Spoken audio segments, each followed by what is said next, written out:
Hello दोस्तों, स्वागत है आपका हमारे YouTube channel smart study hub में। आज का डेट है 29 अक्टूबर 2024। करंट अफेयर्स की इस सीरीज में आज हम देखने वाले हैं 10 करंट अफेयर के MCQ बेस्ड क्वेश्चन। उसके बाद देखने वाले हैं छत्तीसगढ़ की 5 नई योजनाओं के बारे में जो कि नवंबर से लागू होने वाली है। उसके बाद देखेंगे हमारे देश से संबंधित कुछ IMP टॉपिक। तो चलिए शुरू करते हैं आज का सेशन। पहला क्वेश्चन है, हाल ही में हॉकी इंडिया लीग के लिए गीता यादव को दिल्ली की टीम ने 2 लाख में खरीदा है। तो वो कौन से जिले से आती है? ऑप्शन ए है Raipur, option B Kawardha, option C Raigarh, option D Surguja.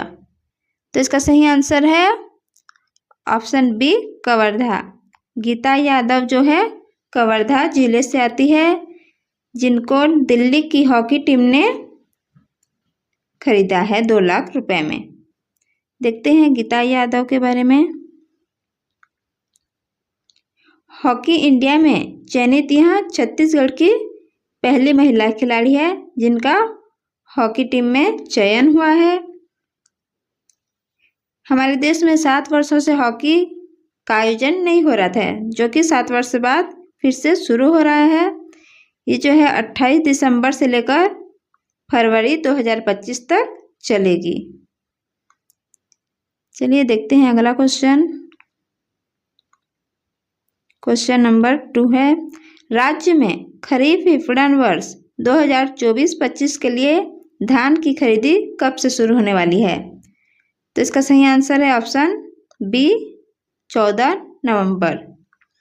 धान की खरीदी जो है 2024-25 के लिए 14 नवंबर से शुरू होने वाली है। धान की खरीदी का लक्ष्य है 160 lakh metric tonne. 160 lakh metric tonne खरीदने का लक्ष्य है। पिछले साल 144.92 लाख मीट्रिक टन धान खरीदा गया था। वर्तमान में प्रति एकड़ 21 क्विंटल धान खरीदी होगी और रुपयों में ये 3100 रुपये गत वर्ष दिया गया था। अभी समर्थन मूल्य में 117 रुपये की वृद्धि हुई है, जो बढ़कर 3217 रुपये होगी। यानी धान का रेट है 3217 रुपये प्रति क्विंटल। पिछले वर्ष सामान्य धान का रेट था 2183 रुपये और ग्रेड ए का था 2203 रुपये, जिसमें 117 रुपये की वृद्धि हो गई है। ठीक है, जिससे सामान्य धान का समर्थन मूल्य वर्तमान में 2300 और ग्रेड ए का 2320 रुपये है। चलिए देखते हैं अगला क्वेश्चन। छत्तीसगढ़ राज्य स्थापना दिवस राज्योत्सव के उद्घाटन समारोह में मुख्य अतिथि कौन होंगे? ऑप्शन ए है Droupadi Murmu, option B Jagdeep Dhankhar, option C Amit Shah, option D Narendra Modi. तो तस्वीर देखकर आप जान ही गए होंगे कौन होंगे। तो इसका सही आंसर है जगदीप धनखड़। ये जो है हमारे देश के उपराष्ट्रपति हैं जगदीप धनखड़ जी। राज्योत्सव 4 से 6 नवंबर तक चलने वाला है। ये जो है नया रायपुर में आयोजित होगा। उद्घाटन समारोह में उपराष्ट्रपति जगदीप धनखड़ होंगे और समापन समारोह में केंद्रीय गृह मंत्री अमित शाह मुख्य अतिथि के रूप में होंगे। अगला क्वेश्चन है क्वेश्चन नंबर 4, महतारी वंदन योजना की 9वीं किस्त किसने जारी की है? तो ऑप्शन ए है नरेंद्र मोदी। सीधा आंसर बता देती हूँ, ऑप्शन बी है द्रौपदी मुर्मू। महतारी वंदन योजना की 9वीं किस्त द्रौपदी मुर्मू ने जारी की है, जो कि हमारे देश की राष्ट्रपति हैं श्रीमती द्रौपदी मुर्मू। ये जो है 25 और 26 अक्टूबर को 2 दिवसीय दौरे पर रायपुर आई थी। इन्होंने एम्स के दीक्षांत समारोह में भाग लिया था और पुरस्कार दिया था। 26 अक्टूबर को राष्ट्रपति द्रौपदी मुर्मू रायपुर के जगन्नाथ मंदिर में दर्शन किए हैं। देखते हैं अगला क्वेश्चन। क्वेश्चन नंबर 5 है, छत्तीसगढ़ में 27वां राष्ट्रीय वन खेलकूद महोत्सव के शुभारंभ पर किस क्रिकेटर को आमंत्रित किया गया था? तो इसका सही आंसर है ऑप्शन सी, सूर्य कुमार यादव। इन्हें छत्तीसगढ़ में 27वां राष्ट्रीय वन खेलकूद महोत्सव के शुभारंभ पर आमंत्रित किया गया था। इसका आयोजन रायपुर के कोटा स्थित स्वामी विवेकानंद अंतर्राष्ट्रीय एथलेटिक स्टेडियम में किया गया। यह प्रतियोगिता 16 से 22 अक्टूबर 2024 तक चली थी। छत्तीसगढ़ तीसरी बार अखिल भारतीय वन खेलकूद की मेजबानी किया है। यह तीसरी बार अखिल भारतीय वन खेलकूद की मेजबानी किया है। इस प्रतियोगिता में 26 खेल प्रतिस्पर्धा को शामिल किया गया था। 26 खेल स्पर्धा को इसमें शामिल किया गया था। इसके समापन में ओलंपिक पदक जीतने वाली मनु भाकर शामिल हुई थी। समापन में मनु भाकर शामिल हुई थी और जब ये स्टार्ट हुआ था तो सूर्य कुमार यादव शामिल हुए थे। ठीक है, देखते हैं अगला क्वेश्चन। क्वेश्चन नंबर 6 है, छत्तीसगढ़ के किस विशेष पिछड़ी जनजाति की बालिका का चयन BCCI अंडर 19 T20 ट्रॉफी में हुआ है? ऑप्शन ए है Pooja Kumari, option B Akanksha Rani, option C Gita Yadav, option D इनमें से कोई नहीं। तो इसका सही आंसर है ऑप्शन बी आकांक्षा रानी। आकांक्षा रानी का ये जो आकांक्षा रानी है इनका चयन BCCI अंडर 19 T20 ट्रॉफी में हुआ है। ये विशेष पिछड़ी जनजाति की है, पहाड़ी कोरवा। अब देखते हैं ये BCCI का फुल फॉर्म क्या है। BCCI का फुल फॉर्म है board of control for cricket in India. देखते हैं अगला क्वेश्चन। अगला क्वेश्चन देखने से पहले आकांक्षा रानी के बारे में जान लेते हैं। ये जो है विशेष पिछड़ी जनजाति पहाड़ी कोरवा समुदाय से है। ये छत्तीसगढ़ के जशपुर जिले से बिलोंग करती हैं। आकांक्षा रानी ने अंडर 15 में BCCI ट्रॉफी खेल चुकी है। अंडर 15 में भी ये खेल चुके हैं और इनका चयन अभी अंडर 19 T20 ट्रॉफी में हुआ है, जो कि जशपुर जिले से आती हैं। देखते हैं 7वां क्वेश्चन। हाल ही में छत्तीसगढ़ पुलिस को कौन सा पुलिस ध्वज सम्मान मिला है? ऑप्शन ए है राष्ट्रपति का पुलिस ध्वज, ऑप्शन बी है प्रधानमंत्री का पुलिस ध्वज, ऑप्शन सी है दोनों और ऑप्शन डी इनमें से कोई नहीं। तो इसका सही आंसर है ऑप्शन ए राष्ट्रपति का पुलिस ध्वज। छत्तीसगढ़ पुलिस को राष्ट्रपति का पुलिस ध्वज सम्मान में मिला है। और ये क्यों मिला है तो जानते हैं। राष्ट्रपति ध्वज किसी भी पुलिस या सैन्य बल के लिए सर्वोच्च सम्मान माना जाता है। हमारे जवानों ने विपरीत परिस्थितियों में नक्सलियों के खिलाफ सफलता प्राप्त की है और कानून व्यवस्था बनाए रखने में अहम भूमिका निभाई है। छत्तीसगढ़ पुलिस ने नक्सल मोर्चे पर साहस और दृढ़ता के साथ कठिन चुनौतियों का सामना करते हुए यह सम्मान प्राप्त किया है। यह विशेष ध्वज देश के चुनिंदा राज्यों की पुलिस इकाइयों को दिया जाता है, जिनमें हमारा छत्तीसगढ़ भी इस बार सम्मानित हुआ है, जो 25 वर्षों की अनुकरणीय सेवा और राष्ट्रपति समर्पण का प्रतीक है। ठीक है, तो देखते हैं अगला क्वेश्चन। क्वेश्चन नंबर 8 है, छत्तीसगढ़ के कितने जिलों में नियत नीला नार योजना का क्रियान्वयन किया जा रहा है? तो ऑप्शन ए है 3, option B 4, option C 5, option D 6। तो इसका सही आंसर है ऑप्शन सी 5। नियत नीला नार योजना का क्रियान्वयन 5 जिलों में किया जा रहा है। और वो 5 जिले कौन कौन से हैं जान लेते हैं। पहला है सुकमा, बीजापुर, कांकेर,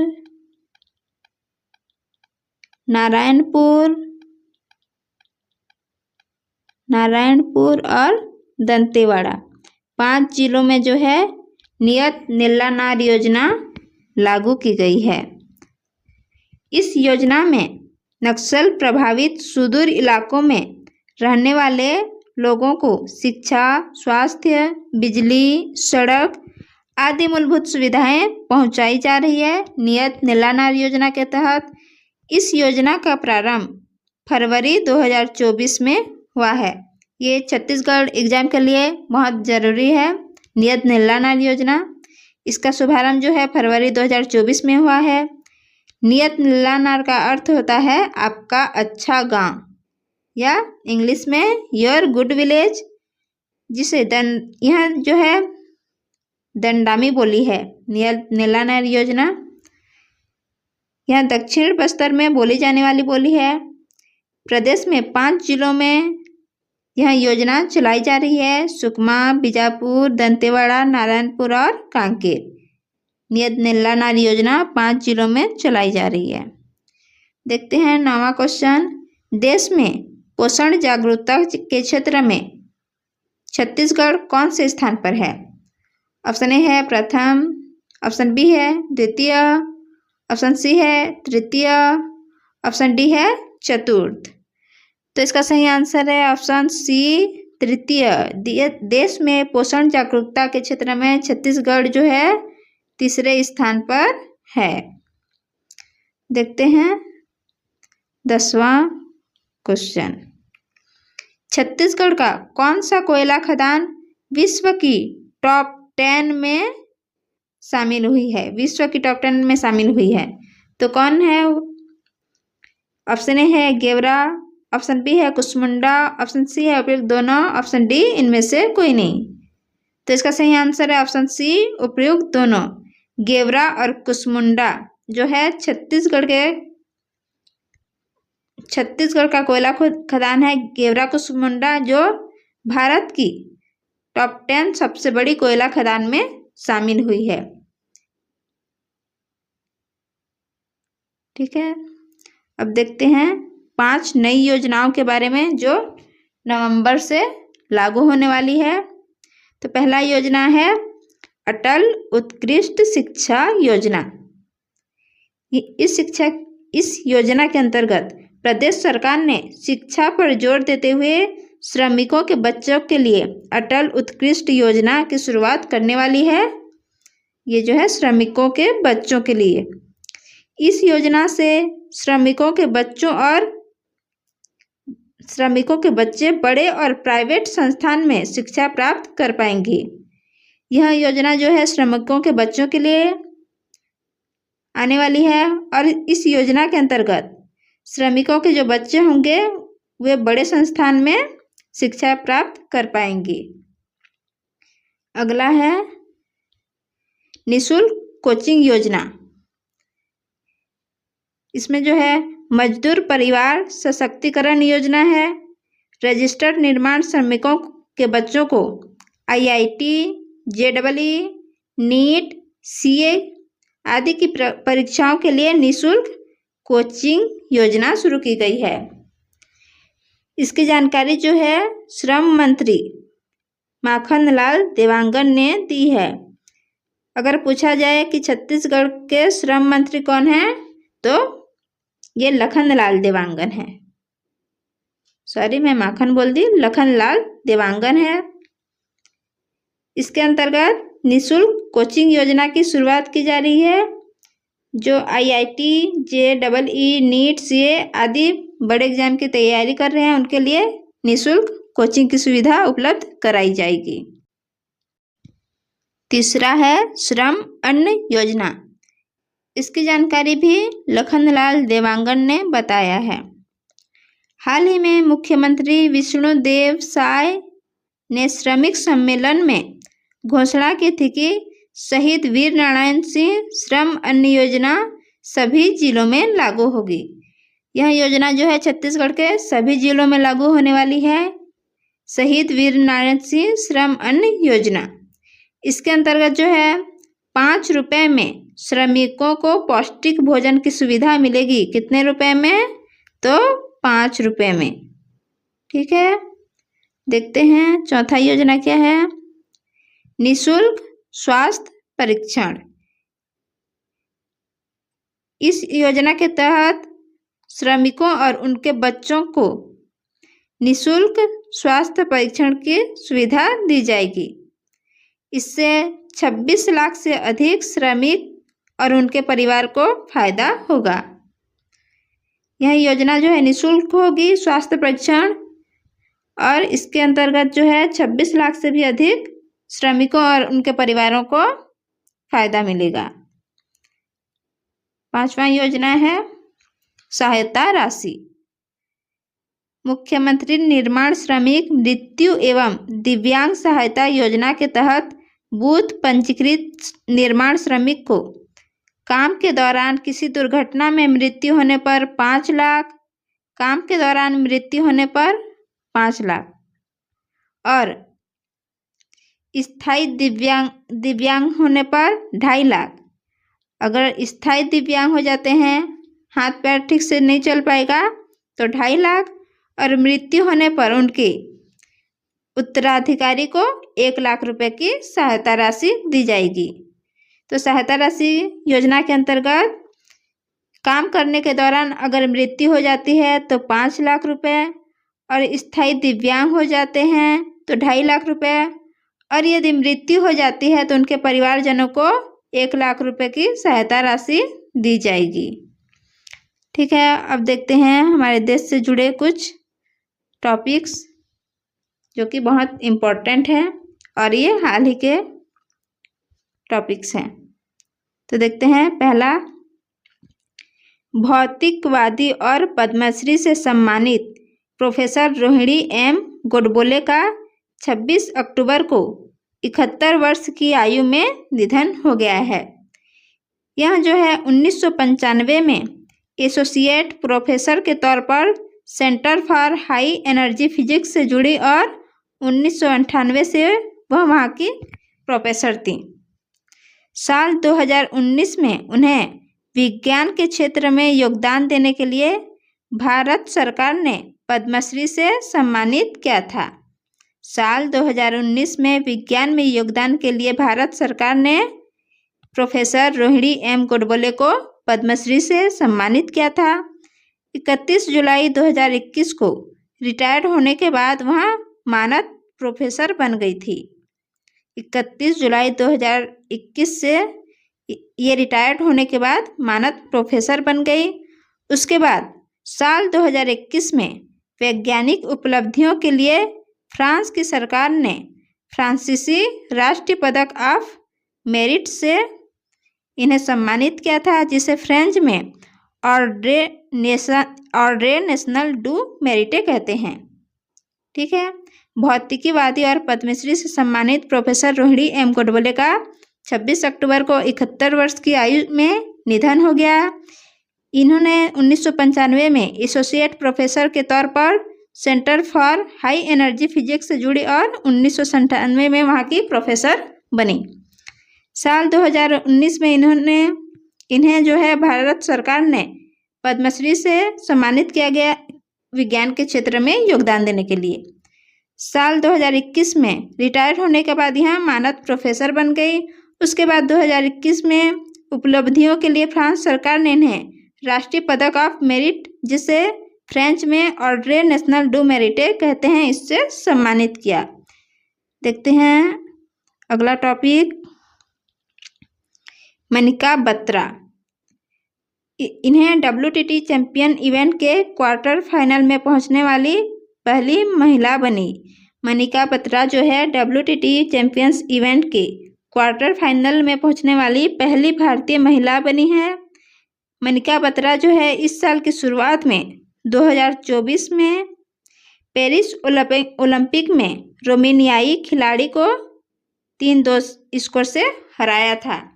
मनिका बत्रा पेरिस ओलंपिक में रोमानियाई खिलाड़ी को 3-2 से हराया था। मनिका बत्रा जो है ओलंपिक में एकल टेबल टेनिस प्रतियोगिता के अंतिम 16 में पहुंचने वाली भारत की पहली टेबल टेनिस खिलाड़ी बनी थे। ठीक है, मनिका बत्रा जो है क्वार्टर फाइनल में पहुंचने वाली पहली भारतीय महिला बनी है WTT चैंपियंस की। इस साल इन्होंने पेरिस ओलंपिक में रोमानियाई खिलाड़ी को 3-2 से हराया था और एकल टेबल टेनिस प्रतियोगिता के अंतिम 16 में पहुंचने वाली भारत की पहली टेबल टेनिस खिलाड़ी बनी। ठीक है, देखते हैं अगला टॉपिक क्या है। वर्तमान में इमर्जिंग एशिया कप 2024 का आयोजन हो रहा है, जिसमें जो है हमारे भारत की टीम जो है बाहर हो चुकी है। ACC men's emerging Asia cup यह जो है 6वां सीजन है और इस बार 6 टीमों ने इसमें हिस्सा लिया था। 6वां सीजन है और 6 टीमों ने हिस्सा लिया था, जिसमें भारत आउट हो चुका है। पाकिस्तान और श्रीलंका ने अब तक 2-2 खिताब जीत चुके हैं। 6वें सीजन तक इन्होंने 2-2 खिताब जीत चुके हैं। भारत ने 2013 में एक बार जीता था, जिसमें भारत ने पाकिस्तान को हराकर यह टाइटल जीता था एक बार 2013 में। ACC का फुल फॉर्म क्या है? तो ACC का फुल फॉर्म है एशियन क्रिकेट काउंसिल। ACC का फुल फॉर्म है एशियन क्रिकेट काउंसिल। देखते हैं अगला टॉपिक। 1994 में जन्मी रानी रामपाल। रानी रामपाल जो हैं भारतीय हॉकी टीम से संन्यास ले चुकी हैं। रानी रामपाल इन्होंने हाल ही में ऐलान किया है कि वो हॉकी से संन्यास लेंगी, मतलब ले चुकी हैं। रानी रामपाल जो है 1994 में बेहद गरीब परिवार में पैदा हुई थी। उनके पिता रामपाल तांगा चलाते थे। रानी रामपाल का भारतीय हॉकी टीम में पहली बार 2009 में चयन हुआ था। उस समय उनकी उम्र लगभग 15 साल थी। उनकी उम्र करीब 15 साल की थी। 2009 में जर्मनी में जूनियर विश्व कप खेला था, जिसमें भारत ने कांस्य पदक जीता था। इंग्लैंड के खिलाफ फाइनल मुकाबले में रानी 3 गोल करके अपनी प्रतिभा का लोहा मनवाया था। रानी रामपाल जो है 1994 में जन्मी थी। वो अत्यंत गरीब परिवार से बिलोंग करते थे और उनके पिता रामपाल जी जो हैं तांगा चलाते थे। पहली बार हॉकी टीम में इनका चयन 2009 में हुआ था। उसके बाद 15 वर्ष की आयु में 2009 में जूनियर विश्व कप खेला था जर्मनी में, जिसमें भारत ने कांस्य पदक जीता था। उसके बाद इंग्लैंड के खिलाफ फाइनल मुकाबले में रानी ने 3 गोल करके अपनी प्रतिभा का लोहा मनवाई थी। ठीक है,